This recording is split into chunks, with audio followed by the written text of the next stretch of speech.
माँ बिना कैसा मायका। बच्चों की गर्मियों की छुट्टियां लगे अभी 2 दिन ही हुए थे। सुबह सुबह पापा का कॉल आ गया। बोले, बेटा कब आओगी? मैंने अनमने मन से बोल दिया, पापा कुछ पक्का नहीं है, ऋषि टूर पर गए हैं, उनके आने के बाद देखती हूँ। पापा की आवाज़ रुआंसी हो गई।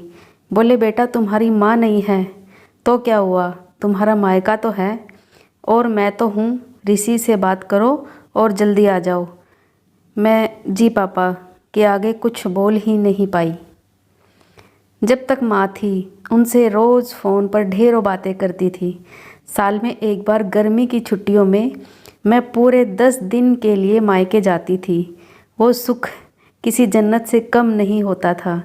बच्चों से ज़्यादा मुझे गर्मी की छुट्टियों का इंतज़ार रहता था। पर जब से माँ गई मेरा मायके जाने का मन ही नहीं करता।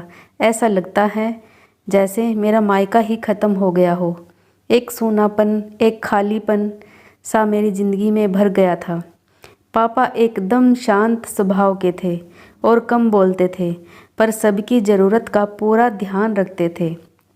ऐसा नहीं कि मैं पापा को प्यार नहीं करती थी, पर बचपन से मैं माँ के ज़्यादा करीब थी, या यूँ कहूँ कि वे मेरे दिल के सबसे करीब थी। अपने सारे सुख दुख एक सहेली की भांति मैं उनसे साझा करती थी।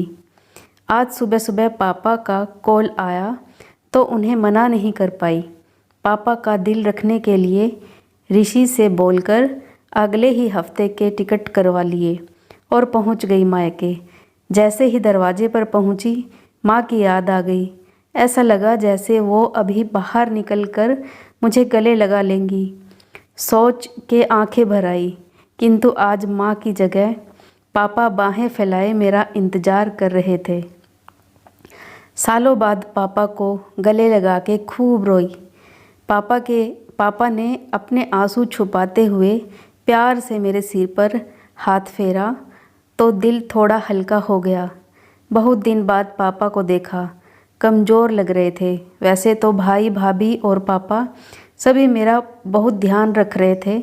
बच्चे तो अपने खेल और मस्ती में व्यस्त हो गए थे, पर ना जाने क्यों मेरी नज़रें हर पल जैसे माँ को ही ढूंढती थी। आज भी पापा पहले की तरह रोज़ खाना खाने के बाद मेरी पसंदीदा मटका कुल्फ़ी लाना नहीं भूलते। भाई भी बच्चों को कभी पार्क, कभी चिड़ियाघर तो कभी बाज़ार घुमाने ले जाता था। भाभी भी रोज़ मुझसे पूछकर मेरी पसंद का खाना बनाती। सब कुछ पहले की तरह ही था, बस माँ नहीं थी। इस बार मायके में मेरा दिल नहीं लग रहा था। माँ की कमी मुझे बहुत खल रही थी। ऋषि को कॉल करके मैंने 2 दिन बाद टिकट करवा लिया। सबने मुझे रोकने की बहुत कोशिश की, पर मैं नहीं मानी। देखते ही देखते मेरे जाने का समय आ गया। आज शाम की ट्रेन से मेरी घर वापसी थी। मैंने सामान पैक करके रख लिया था, बस पापा का इंतज़ार कर रही थी। पापा न जाने सुबह से बिना बताए कहाँ चले गए थे। उनका मोबाइल भी नहीं लग रहा था। मन घबरा रहा था, बिना बताए आखिर कहाँ गए। इधर मेरी ट्रेन का भी समय होता जा रहा था।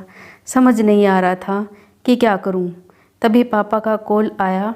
बोले, गुड़िया तुम लोग स्टेशन पर पहुंच जाओ, मैं सीधे वहीं पहुंच रहा हूं। हम लोग स्टेशन पर पहुंच गए।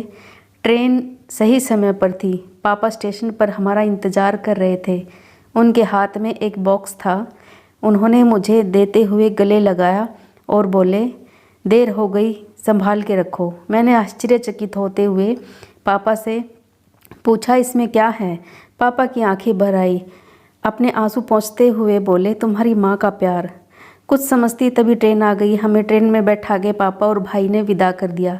मेरी नज़रों से ओझल होने तक पापा वहीं खड़े हाथ हिलाते रहे। मैं भी एकटक ना जाने कब तक बाहर खिड़की से उन लोगों को निहारती रही। कहानी अगर पसंद आई हो तो लाइक और शेयर ज़रूर करना। अगर आप चैनल पर पहली बार आए हो तो चैनल को सब्सक्राइब ज़रूर करें। कहानी सुनने के लिए आपका बहुत बहुत धन्यवाद।